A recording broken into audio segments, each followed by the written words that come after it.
Blood trickled down Tanisha's face as Officer Brennan twisted her arm behind her back. "Please, my passenger," she gasped. The silent man in the back seat finally opened his door. "Release her immediately," Governor Richardson commanded. "I've recorded everything, and America will see what happens to black drivers in your county." Before we dive into this shocking story of injustice and power, tell me where you're watching from in the comments below. This incident happened right on American streets, and it could have been in your neighborhood. Hit that like button if you believe everyone deserves equal treatment under the law, and subscribe to stay informed about similar stories that need to be told. Now let's rewind to see how this confrontation began, and the incredible journey that followed. Tanisha Jackson stared at her reflection in the bathroom mirror, adjusting her crisp white collar beneath her black suit jacket. At 29, she carried herself with the disciplined posture of someone who had served her country, now channeling that same dedication into her civilian career as a professional driver for Elite Executive Services in Atlanta, Georgia. She checked her phone, scrolling through the morning news alerts about yet another racial profiling incident in Cobb County, just 20 miles away. A black doctor had been pulled over 3 times in 1 week while driving to the hospital for emergency surgeries.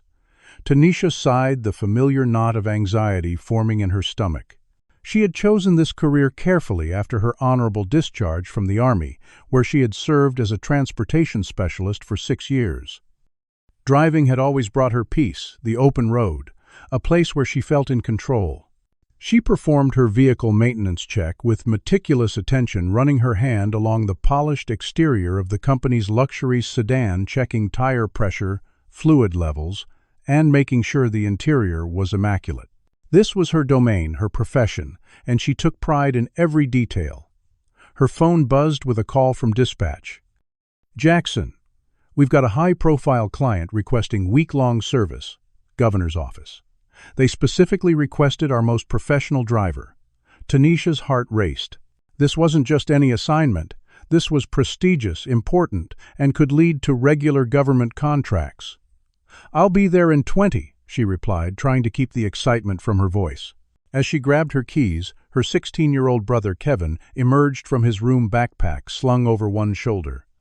Since their parents had died in a car accident 3 years ago, she had been his legal guardian, trying to fill impossible shoes.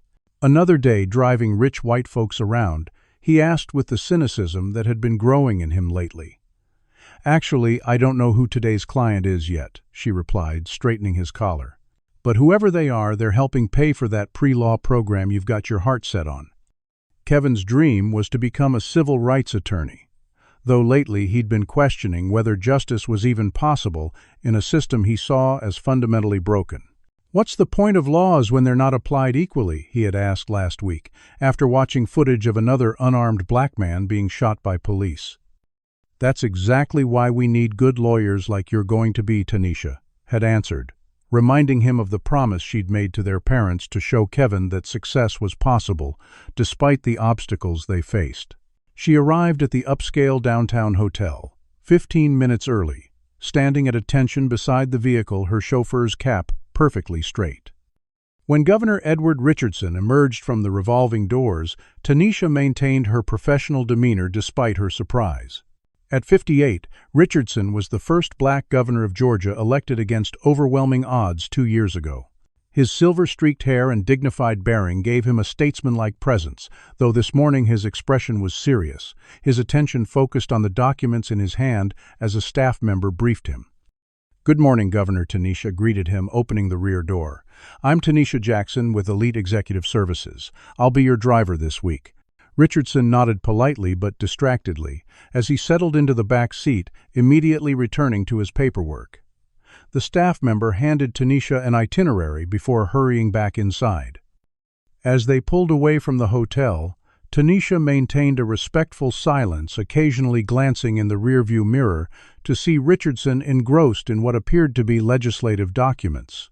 It was only when his phone rang that she gained some insight into her passenger's day. "Senator, I understand your concerns, but this police reform legislation isn't optional," Richardson said firmly. "The data on racial disparities in traffic stops alone should be convincing enough." Tanisha's ears perked up, but she kept her eyes on the road, navigating morning traffic with practiced ease. After ending the call, Richardson sighed heavily. "We're headed to a community meeting in Riverside County," he said, finally addressing her directly. "There's been significant tension between local law enforcement and residents. I'm hoping to mediate." Tanisha nodded. "My cousin lives in Riverside," she offered cautiously. "He's been pulled over 6 times this year. No tickets, just routine checks." She normally wouldn't share personal information, but something about Richardson's genuine concern prompted her. To her surprise, the governor leaned forward. "Would you mind elaborating? These personal accounts are valuable for understanding the real impact of these practices." For the next 10 minutes, as they navigated through increasingly suburban landscapes, Tanisha shared her cousin's experiences, her brother's growing disillusionment, and her own careful strategies for avoiding unnecessary police interaction. Richardson listened intently, occasionally asking thoughtful questions. By the time they approached the county line, a rapport had developed between them, the initial formality giving way to mutual respect. "I appreciate your perspective, Ms. Jackson," Richardson said.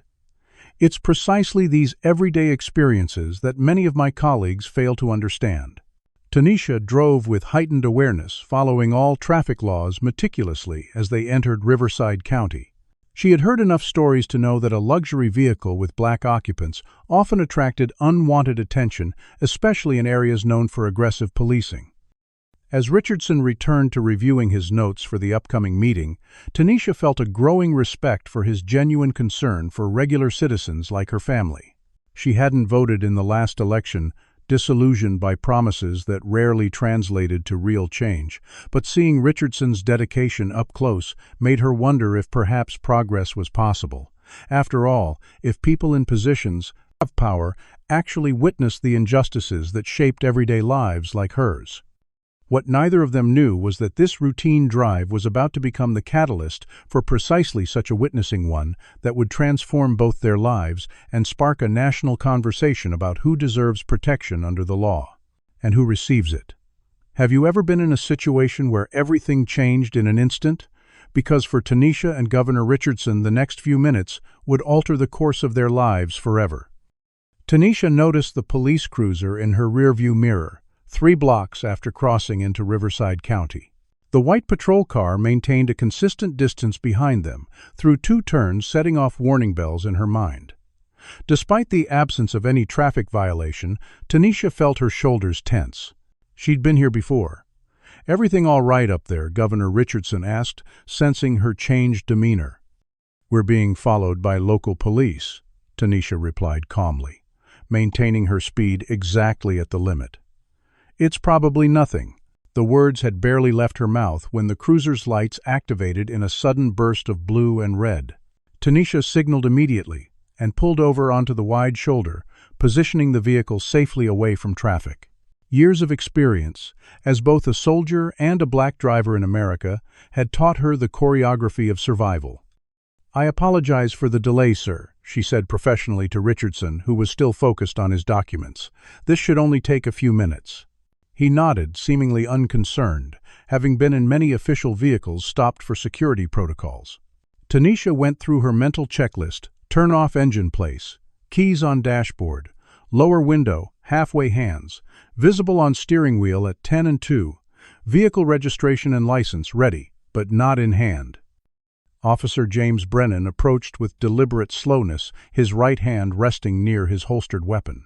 He was a solid-built white man in his early 40s, with close-cropped hair and mirrored sunglasses that revealed nothing of his eyes. "License and registration," he demanded without preamble, his tone immediately hostile. There was no good morning, no explanation for the stop, no professional courtesy. "May I ask why I'm being pulled over, Officer?" Tanisha asked politely, her voice steady, despite the familiar anxiety building in her chest. "License and registration first." Brennan repeated his hand, moving slightly closer to his weapon. "I've got a directive to check vehicles matching this description." Tanisha nodded, keeping her movements slow and predictable. "My license is in my wallet, in my inside jacket pocket, and the registration is in the glove compartment." "I'm going to reach for them now." She narrated her actions clearly the way her military friends had advised. Brennan watched with obvious suspicion as she retrieved the documents and handed them over. He studied her license with exaggerated scrutiny.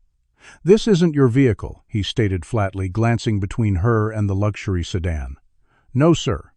As I mentioned on my license, I work for Elite Executive Services. I'm a professional driver. My credentials are here." She carefully reached for her company ID badge. Brennan ignored the offered identification. "What's your relationship with the other suspect?" he asked, finally acknowledging Richardson's presence in the back seat with a dismissive nod, though still not looking directly at him. "Sir, that's my client," Tanisha explained. "I'm his assigned driver for the week." Brennan reached for his radio. "Dispatch, I'm going to need backup at my location. We've got suspicious behavior and potential criminal activity involving the black sedan registered to Elite Services." Tanisha's heart rate accelerated, but she kept her expression neutral. There was no suspicious behavior, no criminal activity, just a black woman driving a black passenger in an expensive car. She'd seen this scenario play out dozens of times, the fabricated pretexts, the escalation, without cause the transformation of ordinary citizens into suspects. Richardson had stopped working now, watching the interaction with growing attention. Officer Tanisha tried again. "Could you please explain what traffic violation occurred?" "I'm certain I was following all regulations." Brennan leaned closer to the window. "You know exactly what you did," he said, though he still hadn't named any violation. "This vehicle matches the description of one involved in activity in this area." It was a common pretext, vague descriptions that coincidentally matched any vehicle driven by black individuals in predominantly white neighborhoods. Tanisha discreetly pressed the button activating the vehicle's dashboard camera, a feature installed by her company after previous incidents with their drivers. Brennan noticed the small movement. "What are you doing, hands, where I can see them?" He barked, his voice rising sharply. "Nothing, sir." "My hands are right here," Tanisha replied, returning both hands to the steering wheel. From the corner of her eye, she saw Richardson quietly removing his phone from his pocket. "Step out of the vehicle," Brennan demanded suddenly. "I don't feel comfortable doing that without understanding the violation," Sir Tanisha responded, her military training helping her maintain composure. "Am I being detained? And if so, on what grounds?" It was the wrong question. Brennan's face flushed with anger at being questioned by a black woman. "You don't ask the questions here." I said, "Get out of the vehicle now." As he shouted, a second patrol car pulled up, and another officer, younger, but with the same aggressive stance, approached from the passenger side. Richardson had begun recording the interaction on his phone, though Brennan was too focused on Tanisha to notice. "Sir, I'm going to comply," Tanisha said, making eye contact with Richardson in the rearview mirror. His slight nod told her he understood the situation was deteriorating. "I'm opening my door now and stepping out slowly." As she emerged from the vehicle, Brennan immediately grabbed her arm, twisting it behind her back with unnecessary force. "Hands against the vehicle, feet back," he ordered, though he was already physically positioning her before she could comply voluntarily. The backup officer circled around, peering into the car, but still not clearly identifying Richardson in the back seat.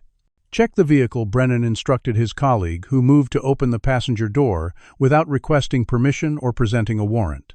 Tanisha could hear her heartbeat in her ears as Brennan's grip tightened on her wrist. Every day in America, routine traffic stops involving black drivers escalated to violence. She had read the statistics, seen the videos, attended the funerals. Now she was living it, and despite all her preparation, all her careful compliance, she couldn't control what would happen next. Her eyes met Richardson's through the window. He was still recording his expression, a mixture of shock and grim determination. Neither of them could have predicted that this routine traffic stop was about to become national news, nor how many lives would be changed by what happened in the next few minutes on this unremarkable stretch of suburban road. Sometimes the most significant moments in history occur in the most ordinary places, and sometimes the most powerful witnesses are those who never expected to testify. As Officer Brennan's grip tightened further, the real question wasn't what traffic law had been broken, but whether the law would protect Tanisha at all. Will Tanisha remain calm enough to survive this encounter? What will Governor Richardson do as the situation escalates? Stay with us as this tense confrontation reaches its breaking point. Officer Brennan slammed Tanisha against the vehicle with enough force to knock the breath from her lungs, pressing her cheek against the cold metal of the car roof. "Spread your legs," he commanded, kicking her feet further apart while maintaining painful pressure on her twisted arm. "You people never learn to comply," he muttered loud enough for her to hear the contempt in his voice.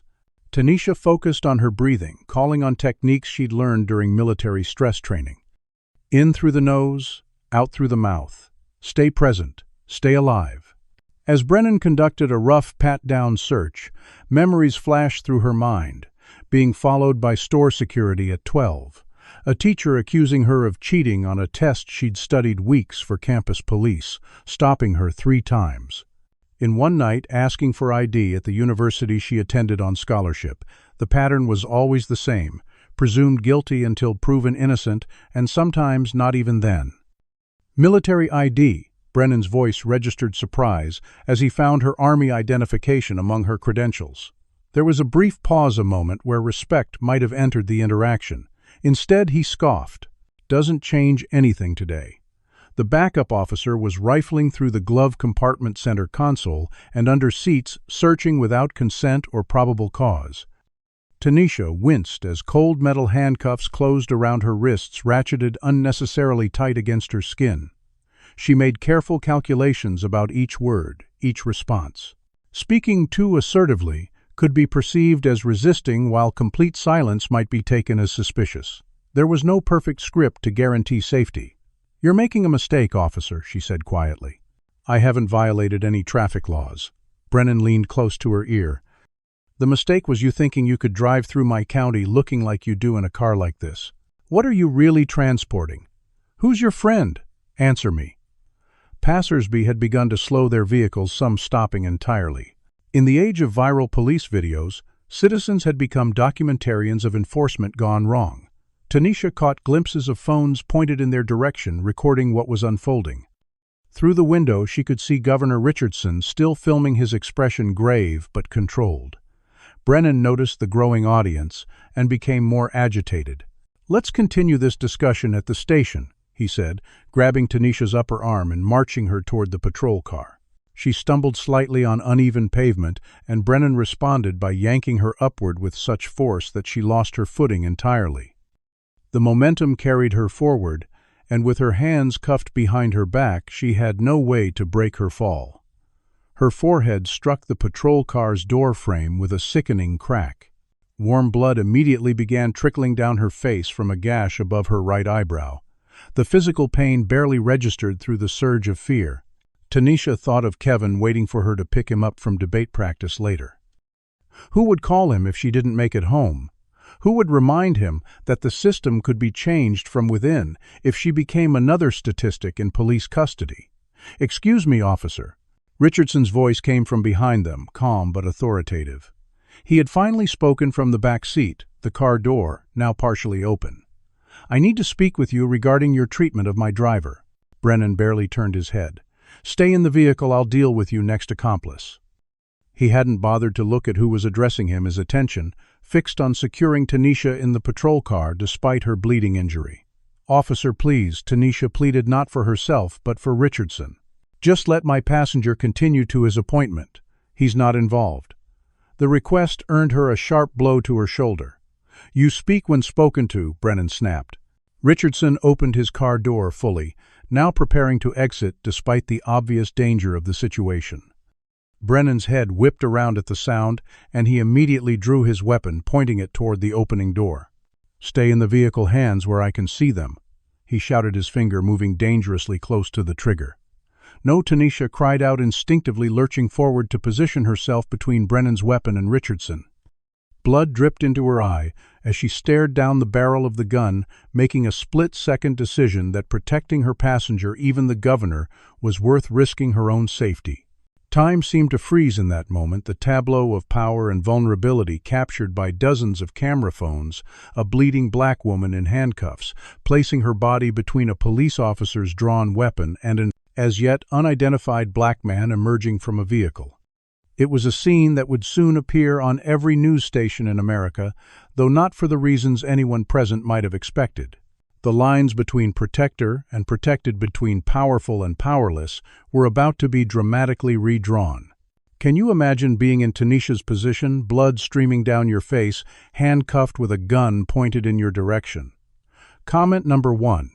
If you believe she showed extraordinary courage standing up for what's right despite the danger. Hit that like button if you think law enforcement should protect all citizens equally regardless of race. Now subscribe if you want to see what happens when Governor Richardson finally reveals his identity to this out-of-control officer. Will Officer Brennan lower his weapon once he realizes who he's been threatening? Or will his anger only escalate further when he discovers he's been recorded abusing the driver of one of the most powerful men in the state, the Prison? Most shocking part of this confrontation is still to come. Governor Edward Richardson stepped fully from the vehicle with measured dignity, his movements deliberate and calm, despite the weapon pointed in his direction. His tailored suit and commanding presence contrasted sharply with Officer Brennan's aggressive stance. "Lower your weapon, officer," Richardson stated, his voice steady and authoritative. "I am Governor Edward Richardson of the state of Georgia." Brennan's expression shifted from aggressive confidence to momentary confusion, though the gun remained pointed forward. "Yeah, right," he scoffed, though a flicker of uncertainty crossed his face. "And I'm the president. Get back in the vehicle now, you're interfering with police business." Richardson maintained his composure, reaching slowly into his inner jacket pocket. "I'm retrieving my identification," he announced clearly, extracting his official credentials with the state seal prominently displayed. "I suggest you holster your weapon and release my driver immediately." The backup officer, who had circled around to Brennan's position, suddenly stiffened in recognition. "Sir," he whispered urgently to Brennan, "that's actually Governor Richardson." Brennan's face paled beneath his tan as the reality of the situation dawned on him. His weapon lowered incrementally, though his expression hardened with hostility rather than appropriate professional response. Richardson, now completely ignored by Brennan, walked steadily toward Tanisha, raising his phone to document her injuries. Blood continued streaming from the gash on her forehead, staining her white collar crimson. "Remove these handcuffs at once," Richardson commanded, his voice carrying the full weight of his office. "This woman needs medical attention for injuries sustained while in your custody." Brennan hesitated, visibly calculating his options. "Governor, with all due respect, this suspect was time." "My driver Richardson," interrupted sharply, "who has committed no traffic violation that you have yet identified, and who is now bleeding because of your excessive force. Remove the handcuffs, now." Richardson held his phone up, making it clear he was still recording. "Or shall I call Commissioner Davis directly from this scene?" The mention of the state police commissioner finally spurred Brennan into reluctant action. With fumbling fingers, he produced the handcuff key and released Tanisha, though he made no move to assist with her injuries. Richardson immediately placed a call, his eyes never leaving Tanisha as he spoke. "Commissioner, this is Governor Richardson. I'm currently witnessing a disturbing abuse of power by one of your officers in Riverside County. Officer Brennan has assaulted my driver during an unwarranted traffic stop, resulting in significant facial lacerations. I've recorded the entire incident. I need state troopers dispatched to my location immediately, and I want this officer's supervisor on scene." Tanisha swayed, slightly shock beginning to set in as the adrenaline ebbed. Richardson gently guided her to sit on the curb, his free hand supporting her elbow. More police vehicles were arriving, summoned by frantic radio calls from the backup officer. Brennan, seeing his career flashing before his eyes, attempted to slip away toward his patrol car. "Stop right there, Brennan," the backup officer called out, making a surprising choice to prevent his colleague's departure. "You're not going anywhere until the captain arrives." Media vans began appearing at both ends of the street, their satellite equipment visible above the growing line of vehicles. Someone had tipped off the local stations, likely one of the bystanders whose phones had captured the entire confrontation. Richardson knelt beside Tanisha, genuine concern evident in his expression. "I'm sorry," he said quietly. "I should have intervened sooner. Paramedics are on their way." Tanisha nodded her training, helping her maintain composure despite the physical pain and emotional shock. "Thank you, sir," she managed, though her mind was spinning with questions about what would happen next.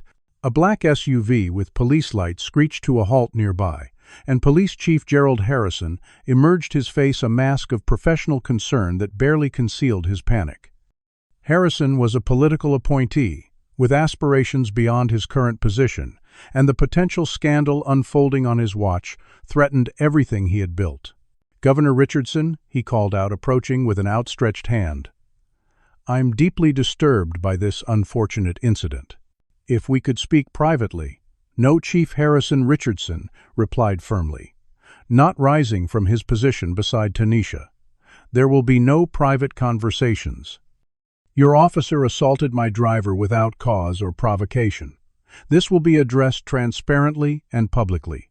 Harrison's smile faltered. "Of course, but perhaps we could move this discussion somewhere more appropriate than a public street." "This is exactly where this discussion belongs," Richardson countered. "In full view of the public, your department is sworn to protect and serve. I want paramedics here now to treat Miss Jackson. Jackson and I want Officer Brennan's badge and weapons secured before he leaves this scene." Harrison's political instincts kicked in as he noticed the growing media presence. "Absolutely, Governor. Officer Brennan will be placed on administrative leave pending a full investigation." He signaled to another officer who approached Brennan to collect his service weapon. An ambulance finally arrived, and paramedics rushed to Tanisha's side, examining the gash on her forehead and checking for signs of concussion. Richardson stood to give them space, but remained close enough to hear their assessment. "You'll need stitches," one paramedic informed Tanisha, "and we need to monitor you for concussion symptoms." As they prepared to transport her, Richardson assured her, "I'm canceling my meeting. This takes priority." The scene had transformed from a routine traffic stop to what resembled a major crime scene. State police vehicles formed a perimeter news crews positioned for live shots, and curious residents gathered at a distance maintained by hastily erected police tape. Harrison made one more attempt at damage control. "Governor, we can offer immediate administrative resolution. Elite Executive Services will be compensated for any damages, and Miss Jackson will receive the finest medical care at department expense. We can resolve this quietly and efficiently." Richardson's expression hardened. "Chief Harrison, you fundamentally misunderstand what's happening here. This isn't about compensation or efficiency. This is about accountability for a pattern of behavior that I've just witnessed firsthand. There will be no quiet resolution." As Tanisha was being loaded into the ambulance, Richardson informed the paramedics he would follow in his vehicle, which would be driven by a state police officer he trusted. The media surged forward, shouting questions about what had transpired, but Richardson merely stated, "I will address the press after ensuring my driver receives proper medical care." The incident, which had begun less than 30 minutes earlier as a fabricated traffic stop, had already set in motion events that would reverberate throughout the state and beyond. What none of the participants yet realized was that Officer Brennan's actions had not occurred in isolation. They were part of a larger pattern that would soon be exposed, challenging the foundations of power and privilege that had long shaped how justice was administered in Riverside County. For Tanisha Jackson, whose only crime had been driving while black, and for Governor Richardson, whose position had insulated him from directly experiencing such discrimination until today, the true implications of what had transpired were just beginning to unfold. As the ambulance pulled away, the cameras turned to Officer Brennan, whose face now showed something rarely captured in such encounters, the dawning recognition of consequences. The question on everyone's mind was not whether justice would be served, but for whom and at what cost. As the ambulance speeds away with Tanisha, what do you think will happen next? Will Officer Brennan face real consequences, or will the system protect one of its own? The aftermath of this confrontation will shake an entire police department to its core, but the journey toward justice is just beginning. The emergency room buzzed with activity as paramedics wheeled Tanisha through the automatic doors, Governor Richardson striding purposefully alongside the gurney. Hospital staff, recognizing the state's highest officials, scrambled to provide immediate attention. laceration to the forehead, possible concussion contusions on wrists and shoulder. The paramedic reported to the attending physician who directed them to a treatment room. Richardson had already arranged for state police officers rather than local law enforcement to take Tanisha's statement, ensuring the documentation would remain untainted by departmental influence. Miss Penteravas's 26T. Jackson, I'm Detective Wilson with the State Bureau of Investigation. A professional black woman in plainclothes introduced herself once the doctor had finished placing 7 stitches above Tanisha's eyebrow. When you're ready, I'd like to take your statement about what occurred today. Richardson, who had stepped out during the medical treatment but returned immediately after addressed Tanisha. I've canceled my meetings for the day. This takes priority. His presence sent a clear message about the seriousness with which he viewed the incident. Outside the treatment room, Police Chief Harrison paced the hallway periodically attempting to gain access. "Governor, if we could just discuss settlement options," he suggested during one brief encounter. Elite executive services would be fully compensated, and Miss Jackson would receive a generous package in exchange for discretion. Richardson's response was immediate and firm. "Chief Harrison, what happened today isn't something to be buried under confidential settlements. Your officer assaulted a citizen without provocation or cause. This will be addressed publicly and transparently." When the doctors recommended Tanisha be transported for additional imaging to rule out internal injuries, Richardson arranged for a security detail to accompany her. "For your protection," he explained, though both understood the implications that even in a hospital, a victim of police violence might not be safe from intimidation or retaliation. Media vans had gathered outside the hospital, their satellite dishes extending skyward like mechanical flowers tracking the sun. Initial reports focused primarily on the governor's presence at the scene rather than the underlying abuse that had prompted his involvement. Meanwhile, an emergency meeting convened at Riverside Police Department headquarters, where Officer Brennan sat stone-faced in the conference room as superiors debated damage control strategies. Administrative leave full pay pending investigation, Chief Harrison announced to his command staff. Standard procedure. Within the hour, Dennis Morgan, representative of the Police Officers Association, arrived to defend Brennan. He was following department protocols for suspicious vehicles, Morgan insisted to anyone who would listen.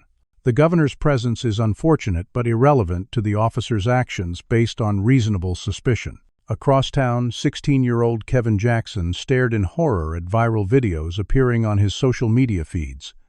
Shaky phone footage showed his sister bleeding handcuffed, being manhandled by a uniformed officer.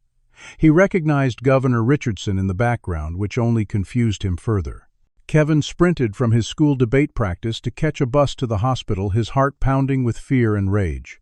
When he finally reached Tanisha's room, he found her propped up in bed, a white bandage stark against her dark skin, her normally immaculate uniform replaced by a hospital gown. "Nisha," he cried, rushing to embrace her carefully. "What happened? Are you okay?" I saw the videos. Tanisha's eyes welled with tears, the composed facade she had maintained throughout the ordeal finally cracking in her brother's presence. "I'm okay, Kev. Just a few stitches." She attempted a reassuring smile that didn't reach her eyes. "Governor Richardson was my passenger when I got pulled over. Things escalated quickly." Kevin's expression darkened with the familiar anger she had seen growing in him over recent years. "That cop should be in jail, not on paid vacation. This is exactly what I've been saying about the whole system being corrupt." Tanisha squeezed his hand. "I know, but right now I need you to stay calm. There are journalists everywhere, and this is bigger than just us." Outside the room, hospital security struggled to control the growing media presence. Investigative reporter Alicia Washington had obtained exclusive access to the vehicle's dashboard camera footage, which contradicted the initial police statement, claiming Tanisha had been combative and threatening. Washington also discovered Officer Brennan had accumulated 17 previous complaints for excessive force, all dismissed without disciplinary action. Richardson's staff grew increasingly concerned about the political implications as his absence from scheduled appearances extended into the evening. "Sir, the police union has significant influence with key voting blocs," his chief of staff reminded him during a hushed phone conversation. "Standing with Miss Jackson is morally right, but it could cost you politically."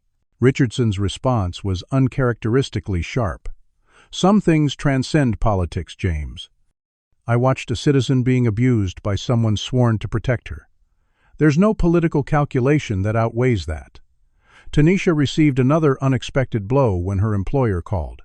"We're temporarily suspending your driving privileges, pending investigation of the incident," the operations manager informed her awkwardly. "It's just procedure when there's been an incident involving police." The realization that seeking justice might come at personal cost settled heavily on her shoulders. Within hours, the Riverside Police Department released a statement characterizing the stop as procedurally appropriate given suspicious circumstances and describing Tanisha as having resisted lawful commands. Social media erupted as witness videos directly contradicted these claims, with number "driving while black" trending nationally alongside footage of Tanisha bleeding in handcuffs. An anonymous source within the department leaked information to Washington that Riverside officers received performance evaluations partially based on vehicle stops in target neighborhoods, predominantly Black and Hispanic areas. Harrison frantically contacted political allies, including state legislators who had benefited from police union endorsements, seeking to pressure Richardson into a more moderate response. "The governor needs to understand that one incident doesn't reflect systemic issues," Harrison insisted during these calls, though mounting evidence suggested otherwise. Despite her injuries and the chaotic circumstances, Tanisha made a decision that surprised even Richardson. "I want to speak publicly," she told him when he visited her hospital room that evening. "If I stay silent, they'll control the narrative. They'll make this about anything, except what it really is: a black woman being punished for existing in the wrong neighborhood." Richardson nodded thoughtfully. "It takes courage to step into that spotlight. The backlash will be severe." His expression softened slightly. "But the resources of the governor's office are at your disposal for protection and support." Thus began an unexpected alliance between a professional driver and the state's highest official, both Black Americans navigating systems of power from vastly different positions, yet finding common cause in confronting injustice. Outside the hospital, Dennis Morgan held an impromptu press conference defending Officer Brennan. "Our officers make split-second decisions in potentially dangerous situations," he declared to assembled reporters. Officer Brennan followed his training and department protocols. This rush to judgment based on selective video evidence undermines public safety. As evening turned to night, Tanisha's diagnosis confirmed a mild concussion along with the more visible injuries. Hospital staff documented additional bruising on her wrists and shoulder consistent with excessive force. A nurse discreetly revealed that police radio calls had been leaked online, capturing officers using racial slurs before initiating the traffic stop. By midnight, the first protesters had gathered outside Riverside Police Headquarters, their handmade signs illuminated by news cameras: "Justice for Tanisha. Black drivers matter, who polices?" The police, Kevin reluctantly returning home to retrieve clothes and necessities for his sister, found their apartment door spray-painted with a racial slur. He said nothing about this when he returned to the hospital, but Richardson's security detail, which had accompanied him, reported the vandalism. As dawn approached, bringing with it the first full day after the incident, the stage was set for a confrontation that would extend far beyond a single traffic stop or even a single police department. What had begun as a routine assignment for Tanisha Jackson had evolved into a potential watershed moment for police accountability, with Governor Richardson as both witness and catalyst. Neither of them had sought this role, but both now recognized that retreating from it would only perpetuate the injustices they had experienced and observed. The question was no longer whether there would be consequences, but how far-reaching they would be, and who would ultimately bear them. As Tanisha drifted into uneasy sleep, the videos of her ordeal continued spreading across the country, each viewing adding fuel to a conversation about race, power, and justice that had been smoldering for generations. The match had been struck, and the fire was just beginning to catch. The events of a single afternoon had set in motion forces that would test the foundations of institutional power and reveal just how deeply the roots of discrimination had penetrated the systems meant to protect all citizens equally. For Tanisha and Richardson, the most difficult challenges still lay ahead, as those benefiting from the status quo prepared to defend it by any means necessary. With Tanisha recovering in the hospital and evidence mounting against Officer Brennan, what will happen when she and Governor Richardson take their case directly to the public? The battle for justice is about to move from a suburban street to the court of public opinion, where the stakes couldn't be higher. 3 days after the traffic stop, Tanisha Jackson stood beside Governor Richardson at a press conference in the state capitol, building her stitches visible above her right eyebrow, her arm in a sling from shoulder injuries sustained during mace exchanged. Brennan's assault. Camera flashes illuminated their determined expressions as they prepared to address the nation. "My name is Tanisha Jackson," she began, her voice steady despite her visible injuries. "I am a former U.S. Army transportation specialist, a professional driver with an unblemished record, and a legal guardian raising my teenage brother. Last Monday, I was assaulted by Officer James Brennan during a traffic stop where no violation had occurred. I was handcuffed, physically abused, and sustained these injuries while fully complying with all commands." Her testimony, broadcast live across major networks, detailed each moment of the encounter: the immediate hostility, the escalation without cause, the physical violence that followed. When Richardson took the microphone, his normally measured political tone was replaced by raw conviction. "As governor of this state, I witnessed an abuse of power that shocks the conscience.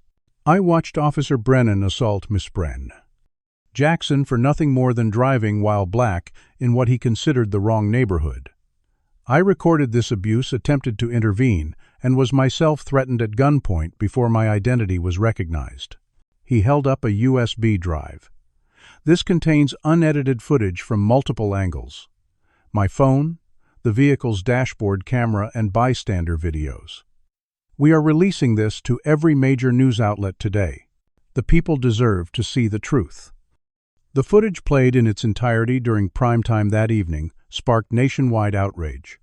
Hashtags proliferated across social media platforms: #Justice for Tanisha, #Badge of Injustice, #What if no governor. Within hours, however, the counterattack began. The Police Officers Association issued a statement claiming the released videos were selectively edited to portray Officer Brennan in the worst possible light, despite the footage being continuous and unaltered. Dennis Morgan appeared on conservative news programs suggesting Richardson was exploiting an unfortunate misunderstanding for political gain and questioning why the governor was hiding in a civilian vehicle instead of using his official. State transportation. A campaign to discredit Tanisha emerged from anonymous police sources who leaked information about a parking ticket she had received 2 years earlier as evidence of a pattern of traffic violations. The character assassination attempt backfired when her military colleagues organized a press conference of their own. Specialist Jackson served with distinction in combat zones, where she transported high-ranking officials through hostile territory without incident, her former commanding officer stated. The suggestion that she would violate traffic laws with the governor as her passenger is not just false, it's insulting to her service record. Meanwhile, Officer Brennan gave a tearful interview claiming he had feared for his safety when approaching the vehicle. "I have a family too," he said, voice breaking. "Every traffic stop could be my last. The governor doesn't understand the split-second decisions we have to make." The National Association for the Advancement of Colored People, the American Civil Liberties Union, and a coalition of civil rights organizations offered legal support to Tanisha, filing formal complaints with the Department of Justice Civil Rights Division. At Kevin's High School, students organized a walkout protest demanding justice for Tanisha and curriculum changes to address systemic racism. Within the Riverside Police Department, internal divisions began to surface. Several officers, disgusted by the department's defense of Brennan, anonymously provided information to journalists about departmental practices. Lieutenant Emily Roberts from Internal Affairs secretly met with Tanisha's attorneys, providing evidence that had been suppressed in previous excessive force investigations. There's a memo she revealed instructing officers to increase stops in neighborhoods where outside elements are present code for black people in predominantly white areas. Governor Richardson faced intense political pressure from conservative supporters threatening to withdraw funding for his re-election campaign. State legislators allied with the police union introduced bills to limit the governor's oversight of law enforcement agencies, attempting to undermine his authority before he could implement meaningful reforms. This is a dangerous precedent, argued State Senator William Hayes during a floor debate. The governor is rushing to judgment based on one incident, without considering the broader implications for public safety. As Richardson's police reform bill languished in committee, Tanisha received death threats from police supporters. Race traitor was spray-painted on her apartment door, and her car's tires were slashed in the hospital parking lot. Richardson immediately offered secure housing for Tanisha and Kevin in a state-owned property with security protection. Alicia Washington's investigative reporting uncovered 7 other victims of Officer Brennan, all black professionals driving high-end vehicles. The pattern was unmistakable. Brennan specifically targeted black drivers who appeared too successful, subjecting them to illegal searches and intimidation. Text messages between Brennan and other officers obtained through a whistleblower revealed explicitly racist language and celebrations of putting them in their place. Perhaps most damning evidence emerged that Police Chief Harrison had personally intervened to dismiss 3 previous excessive force complaints against Brennan, including one involving hospitalization of a suspect who was later cleared of all charges. Richardson established an independent investigation committee composed of civil rights attorneys, former judges, and community leaders to examine the Riverside Police Department's practices. Their preliminary findings indicated racial disparities in traffic stops were 8 times higher than demographic distributions would predict. Protest movements grew across the state with demonstrations in 37 cities, demanding accountability and reform. Tanisha, initially reluctant to become a public figure, found herself transformed into a powerful spokesperson for change. "I never wanted this platform," she told a community meeting in a speech that later went viral. "But now that I have it, I will use it to ensure no one else experiences what I did. This isn't about one bad officer, this is about a system that protects abusers and punishes victims." Police supporters organized counter-protests with off-duty officers, wearing shirts reading "We Stand with Brennan and Blue Lives Matter." Richardson's family began receiving threats as well, necessitating increased security at the governor's mansion. Kevin, finding purpose amid the chaos, documented the growing movement for a school project, interviewing victims of police misconduct across the state. Tanisha received another blow when Elite Executive Services terminated her employment permanently. The company has become associated with controversy, the termination letter explained clinically. "Your continued employment represents a business risk we cannot sustain." The community responded with a fundraising campaign that raised over $300,000 to support her during the legal battles ahead. Richardson, impressed by Tanisha's composure and insight during their many conversations about police reform, offered her a position as special advisor on law enforcement accountability. "Your perspective is invaluable," he told her. "You've lived what too many of my colleagues only theorize about." The battle lines were clearly drawn, with powerful institutions marshaling their resources to maintain the status quo, while a growing coalition of citizens demanded fundamental change. For Tanisha and Richardson, the fight had only begun, and the most dangerous revelations were yet to come. Have you ever witnessed injustice firsthand and felt powerless to stop it? Comment number 1. If you believe Tanisha showed remarkable courage in speaking out despite the personal costs and threats against her. Drop a like if you think police departments should be held accountable when officers abuse their power. Subscribe to find out what happens when Tanisha and Governor Richardson discover that Officer Brennan's actions weren't just the behavior of one bad cop, but part of a much larger conspiracy that goes all the way to the top of the department. As they dig deeper into Riverside's policing practices, they'll uncover a shocking truth that puts both their lives in danger. Will the system protect its own at any cost, or will justice finally prevail? The most explosive revelations are still to come. Tanisha settled into her new office in the state capitol building, the governor's special advisor badge clipped to her lapel, still feeling foreign against the fabric. The position came with security clearances that opened doors previously sealed to public scrutiny. "These files should never have been classified," Richardson told her, sliding a folder across the polished conference table during her testimony preparation for the state legislature hearing. Police misconduct isn't a matter of national security. Armed with her military background and first-hand experience as a victim, Tanisha delivered powerful testimony that silenced even the most skeptical legislators. "I stand before you not just as a victim, but as an American who believes our institutions must live up to their promises," she stated, cameras broadcasting her words statewide. "Officer Brennan didn't just assault me, he betrayed his oath to protect and serve." While her public profile grew, investigative journalists continued digging into Brennan's background. Alicia Washington discovered his membership in a private social media group where officers shared racist memes and coordinated harassment of minority residents. More disturbing evidence emerged suggesting other officers knew exactly who was in Tanisha's vehicle that day. Unit 3, Governor's car entering Sector 4, a previously unreleased police radio transmission revealed. Proceed as discussed in briefing. The recording, authenticated by audio forensics experts, contradicted the department's insistence that Brennan had no knowledge of Richardson's presence. Lieutenant Emily Roberts, continuing to provide evidence despite increasing departmental isolation, faced formal suspension on manufactured charges of evidence mishandling after sharing internal documents with investigators. "They're making an example of me," she told Tanisha during a clandestine meeting in a parking garage reminiscent of political thrillers. "Anyone who breaks the blue wall of silence gets destroyed."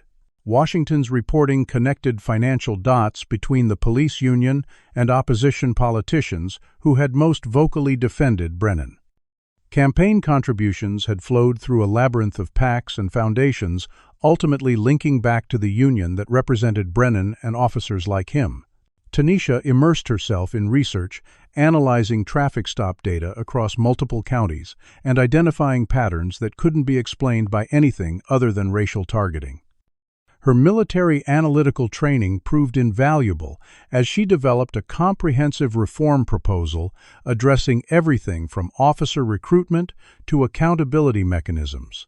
Richardson faced mounting political pressure, including an impeachment attempt from legislators allied with police unions. "The governor has abandoned public safety in favor of radical anti-police ideology," State Senator Hayes declared during a floor speech. "He has violated his oath to uphold the laws of this state."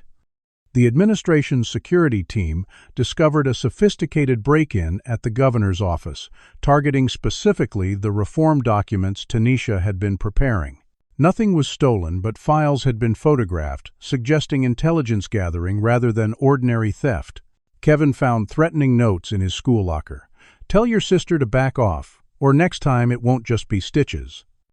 Despite Tanisha's growing concern for their safety, she couldn't retreat from the spotlight now. "If I back down, they win," she told Richardson during a strategy session.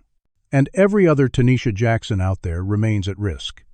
Her recovery from physical injuries progressed, but psychological wounds manifested in nightmares where she relived the traffic stop with increasingly violent outcomes.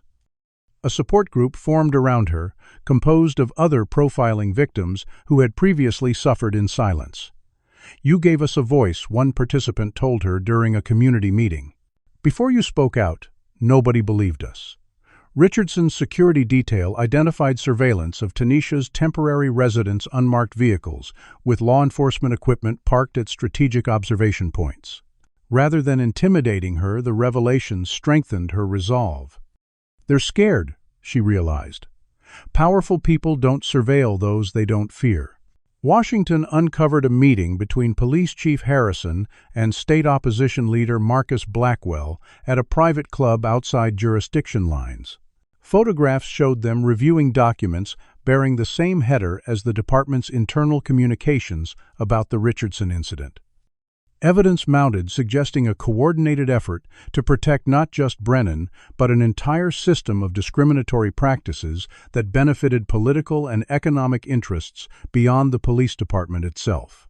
The conspiracy took a violent turn when Tanisha's replacement vehicle, provided by a supportive community organization, experienced brake failure on a steep highway grade. Only her military defensive driving training prevented a fatal crash. Forensic examination revealed deliberate tampering, elevating the case from professional misconduct to attempted murder. A public hearing was convened where Officer Brennan, coached by union attorneys, denied all allegations under oath. "I followed standard procedures based on reasonable suspicion," he insisted, his previous tearful demeanor replaced by defiant confidence.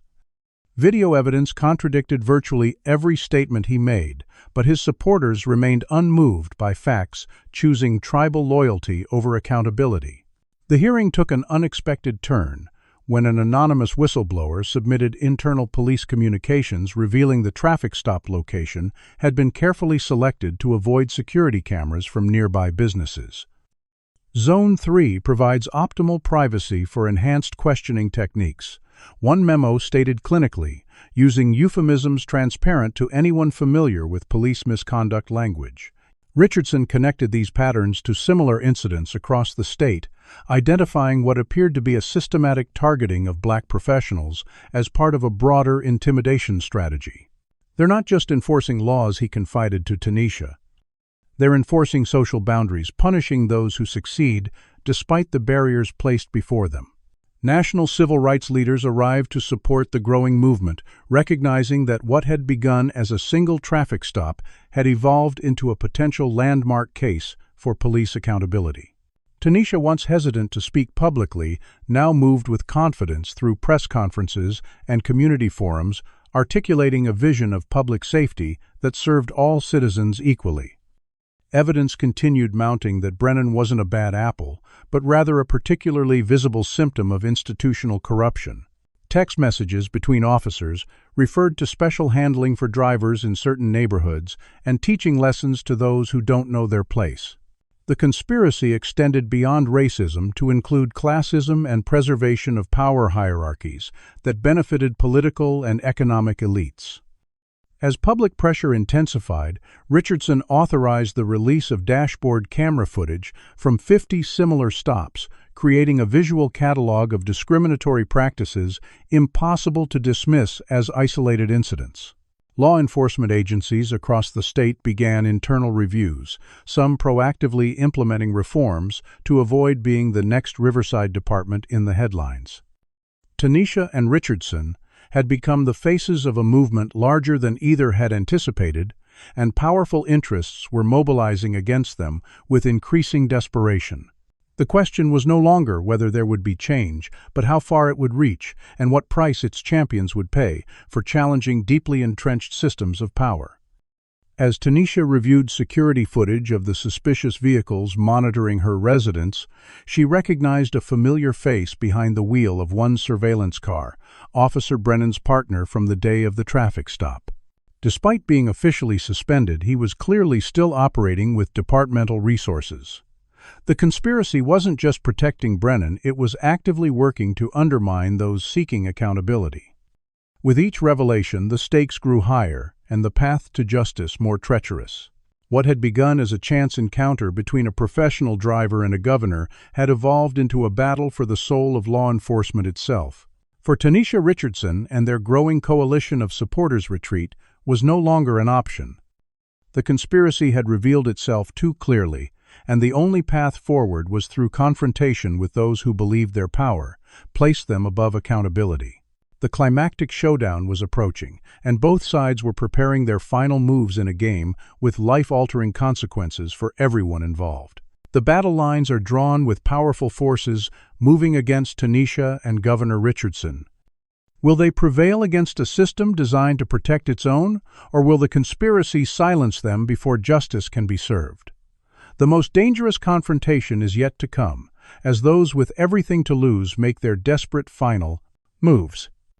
The state capitol grounds transformed overnight into a sea of protesters holding signs reading "Justice for Tanisha" and "Reform Now," their numbers swelling beyond organizers' most optimistic projections.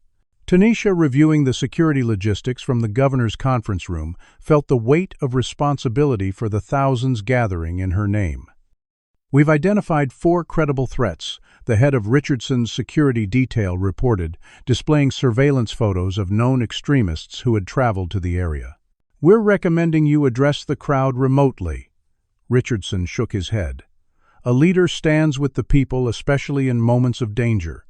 Enhance security, but I'll be on those steps today." Tanisha had emerged as a natural organizer, her military experience, providing valuable skills for coordinating the massive demonstration.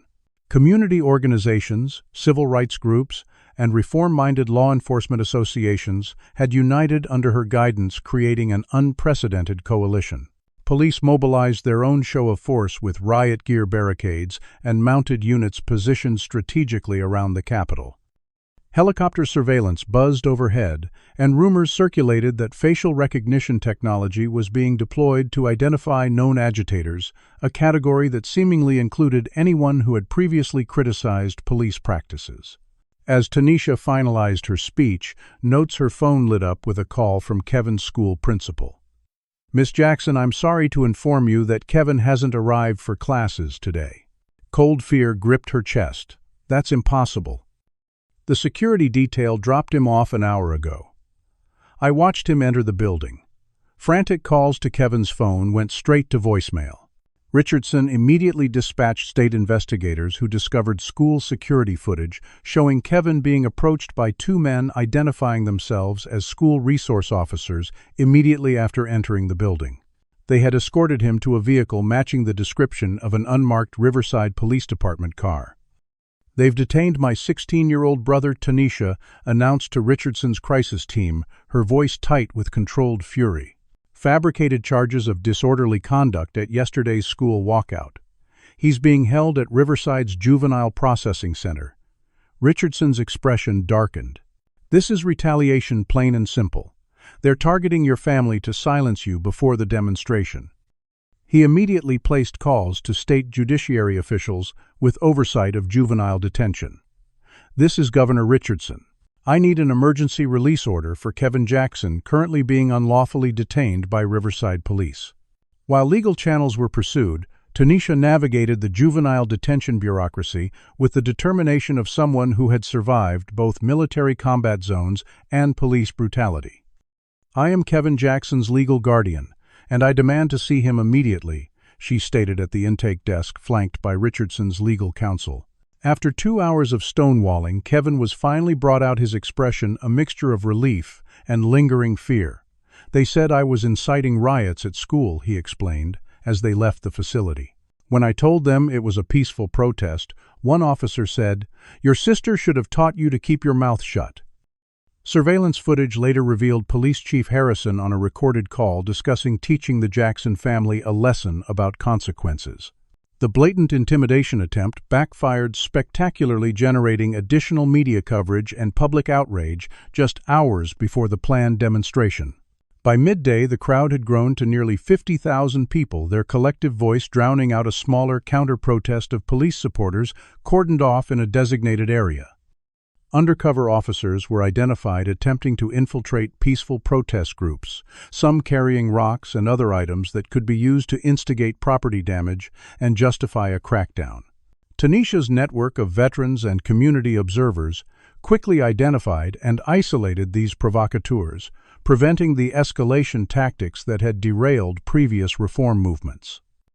Richardson addressed the assembled crowd with a speech that harkened back to civil rights leaders of previous generations. "Today we stand at a crossroads between the America we have inherited and the America we must build," he declared, his voice carrying across the hushed gathering. "When I witnessed Miss Proctor Doddard in Sade of the siglactradar.org, Jackson's treatment, I saw not just one injustice, but a system designed to perpetuate inequality and shield itself from accountability." As Tanisha prepared to speak next, security personnel spotted Officer Brennan at the edge of the crowd, out of uniform, but unmistakable to those who had studied his face in countless news reports. He moved purposefully toward a side entrance of the Capitol building, evading regular security channels. Tanisha made a split-second decision to confront him, directly gesturing to her security detail to follow at a distance that would allow conversation but ensure her safety. "Officer Brennan," she called out, causing him to freeze mid-step. "I believe we have unfinished business." Away from the main crowd, with only a few witnesses and cameras, Brennan turned to face her. His expression held none of the tearful remorse from his television appearance, replaced by cold anger. "You've destroyed my life," he accused, his voice low but intense. 20 years on the force. And now I'm a pariah because you couldn't just comply like everyone else." Tanisha maintained her composure, recognizing the revelation of his true character in this unguarded moment. "I complied with every lawful command," she replied evenly. "You escalated because you expected submission, not just compliance. You wanted fear." Brennan stepped closer, his body language increasingly threatening. "You don't understand how the world really works. Some people need to be reminded of their place." The mask had completely slipped, revealing the prejudice that had motivated his actions that day. "And who determines that place?" Officer Brennan. "You men, like you, Tanisha, stood her ground despite his intimidating stance. That's not law enforcement, that's oppression wearing a badge." Brennan's control finally shattered. "You, uppity." He began lunging forward with his hand raised to strike her. Multiple cameras captured the attempted assault, including news drones hovering above the Capitol grounds. Before he could make contact, several bystanders intervened, placing themselves between Brennan and Tanisha. State police officers who had been monitoring the situation moved in swiftly to place Brennan under arrest for assault. "You're making a huge mistake," he sputtered as handcuffs were applied. "Do you know who I work for? Do you know who protects me?" The unintentional admission spoke volumes about the systems of protection he had relied upon. Police Chief Harrison, watching the arrest via security feeds from his command center, made a desperate attempt to control the narrative.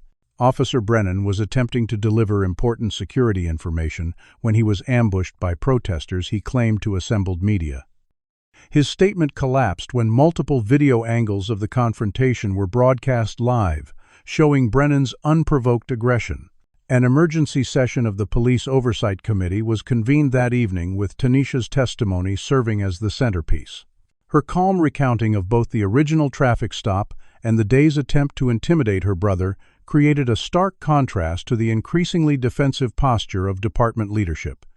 Richardson took unprecedented executive action, invoking emergency powers to remove the entire departmental leadership, pending comprehensive investigation. Public safety cannot be assured while those who orchestrated these abuses remain in positions of authority, he announced in a televised address. Brennan, facing serious charges and recognizing the collapsing support structure around him, made a calculated decision. "I want a deal," he informed state prosecutors. "I have information about systematic targeting and cover-ups that goes all the way to the chief and beyond." His cooperation, while self-serving, provided documented evidence of coordinated discrimination policies that had been officially denied for years. Public pressure mounted as evidence of systemic abuse became impossible to ignore. The state legislature, responding to constituent demands, fast-tracked comprehensive reform legislation that had previously stalled in committee. Tanisha found herself unexpectedly at the center of a historical inflection point. Her personal trauma transformed into a catalyst for long-overdue change. A final public confrontation occurred during televised hearings when police union leadership attempted to discredit both Tanisha and Richardson. This rush to judgment based on one isolated incident threatens the safety of every citizen in our state. Dennis Morgan declared his prepared statement heavy with ominous warnings about crime waves that would follow reform.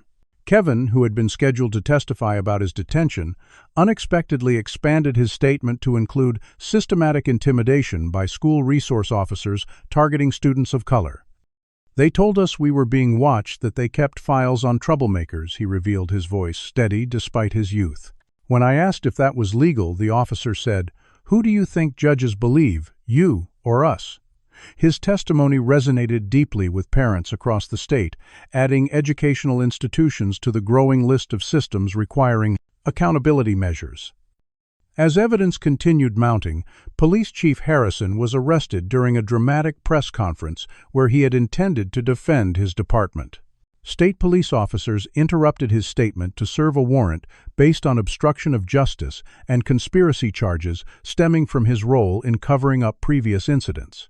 With the leadership structure of the opposition crumbling, victory seemed certain as the reform legislation passed committee with overwhelming support. The conspiracy that had begun with a traffic stop had unraveled, completely exposing decades of institutional practices designed to maintain social hierarchies through selective enforcement and intimidation.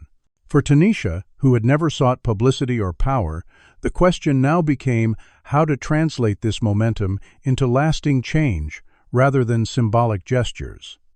The system had revealed its vulnerabilities, but systems fight to preserve themselves, and the final battle would determine whether this moment represented genuine transformation or merely a temporary setback for entrenched powers.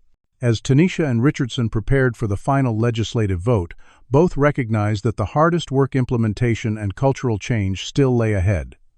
The conspiracy had been exposed, but dismantling it completely would require sustained effort long after the headlines faded and public attention shifted elsewhere. The true test would come in the everyday interactions between citizens and those empowered to enforce the law, in traffic stops that never made the news, and in the thousands of daily decisions that collectively determined whether justice was a universal right or a conditional privilege. Standing at the threshold of potential transformation, Tanisha felt both the weight of responsibility and the cautious hope that her suffering might ultimately protect others from experiencing the same. The climactic confrontation had been won, but the struggle for lasting justice had only just begun. With Brennan's arrest and the police leadership in disarray, it seems victory is at hand. But powerful interests are making one last desperate attempt to undermine the reforms. Will Tanisha and Governor Richardson overcome this final obstacle, or will their hard-fought progress be reversed at the last moment? The conclusion of this incredible journey awaits. The final legislative session on the Comprehensive Police Accountability Act stretched into its 14th hour as opposition senators deployed procedural maneuvers to delay the inevitable vote. We're witnessing a political ambush of our brave law enforcement officers, Senator Hayes declared, proposing yet another amendment to water down the bill's oversight provisions. Tanisha watched from the gallery, her expression revealing nothing of her exhaustion after days of testimony and negotiation. A legislative aide slipped her. A note opposition leaders were attempting to insert a last-minute poison pill that would render the Civilian Oversight Board powerless by requiring a supermajority of former law enforcement members. Richardson's chief of staff appeared at her side. "We need your help. The coalition is fracturing on this amendment." Tanisha had developed remarkable political instincts during the weeks since her assault, learning to navigate power dynamics that had previously been invisible to her. She immediately began working the phones, mobilizing community leaders to flood legislative offices with calls. Social media campaigns activated thousands of constituents, their coordinated messages, making clear that voters were watching this vote carefully. "We see through this tactic," Tanisha told reporters gathered outside the chamber. "This isn't about improving the bill, it's about preserving a system that shields officers from accountability." The strategic response rallied enough support to defeat the amendment by 3 votes, clearing the path for the bill's final passage in the early morning hours. When Richardson signed the historic legislation at a ceremony attended by victims of police misconduct and reform advocates, he handed the ceremonial pen to Tanisha. "This belongs to you," he said, the cameras capturing the moment for posterity. "Your courage made this possible." The Accountability Act created sweeping changes, independent investigation of all use-of-force incidents, body cameras, with penalties for deactivation, civilian oversight, with subpoena power, elimination of qualified immunity for civil rights violations, and mandatory reporting of problematic officer histories between departments. Most significantly, Tanisha was appointed to lead the Implementation Oversight Committee, ensuring the reforms wouldn't be quietly undermined during the crucial transition period. Officer Brennan ultimately received a reduced 5-year sentence in exchange for testimony that implicated 23 other officers in systematic civil rights violations. His cooperation, though clearly self-serving, provided prosecutors with documentation that would have remained hidden behind the blue wall of silence. Multiple officers faced charges ranging from evidence tampering to conspiracy, their cases strengthened by Lieutenant Roberts, who was reinstated with a promotion to head the department's newly created Reform Compliance Division. Tanisha established a comprehensive training program for officers that drew on her military experience. De-escalation isn't weakness, she explained during the program's introduction. In the Army, we learned that the most dangerous person in a crisis is the one who can only see force as a solution.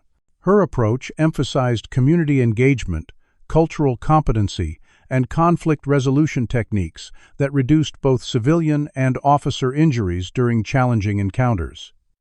Kevin's school project documenting the movement won a National Civil Rights Foundation award, securing him a scholarship to pursue his dream of becoming a civil rights attorney. My sister showed me that the system can change when brave people refuse to accept injustice, he wrote in his application essay, which was later published in several major publications. Tanisha reconnected with former passengers who had experienced her professional driving services, many of whom came forward with stories of their own negative encounters with Riverside Police. These testimonials formed the foundation of community healing initiatives, bringing officers and citizens together for difficult but necessary conversations about trust bias and mutual respect. Richardson faced a tough re-election campaign against opponents who characterized the reforms as anti-police and soft on crime. Public opinion remained divided along familiar lines, though data from departments implementing the new protocols showed promising early results. Complaints down 32%, use of force incidents reduced by 47%, and improved clearance rates for serious crimes as community cooperation increased. Inspired by her unexpected journey into advocacy, Tanisha considered running for local office. "If you had told me 6 months ago that I'd be thinking about politics, I would have laughed," she told Richardson during a strategy meeting. "But I've seen how policy affects real lives, including mine." Police departments across the nation began adopting what became known as the Tanisha Jackson Protocol for traffic stops, emphasizing clear communication, procedural transparency, and elimination of pretextual stops that served as fishing expeditions for unrelated investigations. The final court case against Chief Harrison revealed connections to federal officials who had encouraged aggressive policing in certain districts as part of political strategies to demonstrate tough-on-crime credentials during election cycles. This evidence prompted a congressional investigation, with Tanisha invited to testify about her experience and the reforms it had inspired. "I never wanted to be an activist," she told the packed hearing room. "I was simply a professional driver doing my job. But when injustice found me, I had to choose between accepting it or challenging it. That choice transformed me from a victim into an advocate." Her transformation resonated with Americans across the political spectrum, as polls showed increasing bipartisan support for basic accountability measures that preserved public safety while eliminating abusive practices. Richardson reflected on their journey during a private conversation in his office, overlooking the grounds where the massive demonstration had occurred months earlier. "When I got into your car that day, I had no idea we were about to change history," he admitted. "I've been insulated from the reality many citizens face every day. Witnessing your experience changed my understanding of what leadership requires." A symbolic moment occurred when Tanisha, now fully recovered from her injuries, was pulled over for a legitimate minor traffic violation under the new protocols. The officer approached respectfully, clearly stated the reason for the stop, and conducted the interaction with professional courtesy. No unnecessary questions, no hostility, no assumption of criminal intent, just the enforcement of traffic laws applied equally to all citizens. Kevin received his acceptance letter to a prestigious pre-law program specializing in civil rights litigation. "I'm going to make sure what happened to you never happens to anyone else," he told Tanisha, his earlier cynicism replaced by purposeful determination. Tanisha visited the police training academy as an honored speaker, addressing a class of recruits who represented the most diverse cohort in the department's history. "Your badge is not a shield from accountability, but a symbol of tremendous responsibility," she told them. The authority entrusted to you must be exercised with wisdom, restraint, and equal respect for every citizen you encounter. The journey toward justice remained unfinished, with powerful interests still working to reverse reforms and return to practices that had served their purposes for generations. But the path forward had been illuminated, with mechanisms of accountability established and public awareness heightened. The final twist in Tanisha's unexpected journey came when Richardson revealed his plans to seek the presidency in the upcoming election cycle. "I want you to join a national reform initiative," he told her. "Your voice needs to be heard beyond our state borders." Tanisha's acceptance completed her transformation from traumatized victim to empowered leader. The woman who had once carefully calculated every interaction with authority to minimize risk now shaped how that authority would be exercised. The closing image of her driving again, passing the transformed police department, with her head held high, symbolized both personal healing and systemic change, the two inextricably linked in the ongoing American journey toward justice. As she navigated familiar streets with new confidence, Tanisha reflected on how a single moment of injustice witnessed by someone with the power to demand accountability had catalyzed changes that might otherwise have taken decades. The lesson was clear: change required both those with the courage to speak truth and those with the power to ensure that truth was heard. Neither alone was sufficient. Together, they were unstoppable. What did you think of Tanisha and Governor Richardson's journey from a traumatic traffic stop to nationwide police reform? Has this story changed how you view interactions between law enforcement and citizens? Comment below with your thoughts on whether one person's courage can truly transform an entire system. If you found this story powerful, please like and subscribe to support more content that explores important social issues through compelling narratives. Share this video with someone who needs to understand why police accountability matters for everyone, not just those who experience discrimination firsthand. Thank you for joining us for this powerful story. And remember, justice isn't just a concept, it's something we must actively create through our collective actions every day. This story powerfully illustrates how systemic change often requires both personal courage and influential witnesses. Tanisha's experience demonstrates that justice isn't automatic. It must be actively pursued, often at great personal cost. When Governor Richardson witnessed firsthand what many Black Americans experience daily, his perspective transformed from abstract understanding to moral imperative. This highlights how proximity to injustice can catalyze action from those with power. The narrative shows that individual bad apples theory of police misconduct often masks institutional problems requiring structural solutions. Real reform demands addressing root causes rather than symptoms. Tanisha's journey from victim to advocate reminds us that ordinary citizens can become extraordinary leaders when circumstances demand moral courage. Kevin's evolution from cynicism to purposeful action illustrates how witnessing effective resistance to injustice can inspire future generations. The story demonstrates how quickly powerful systems mobilize to protect themselves when challenged, using intimidation, character assassination, and procedural barriers. Perhaps most importantly, this account reveals how accountability mechanisms serve everyone, creating safer communities and rebuilding trust between citizens and institutions. Lasting change requires both policy reform and cultural transformation, neither sufficient alone. The Richardson-Jackson Protocol succeeded because it combined legal authority with lived experience, creating solutions grounded in reality rather than theory.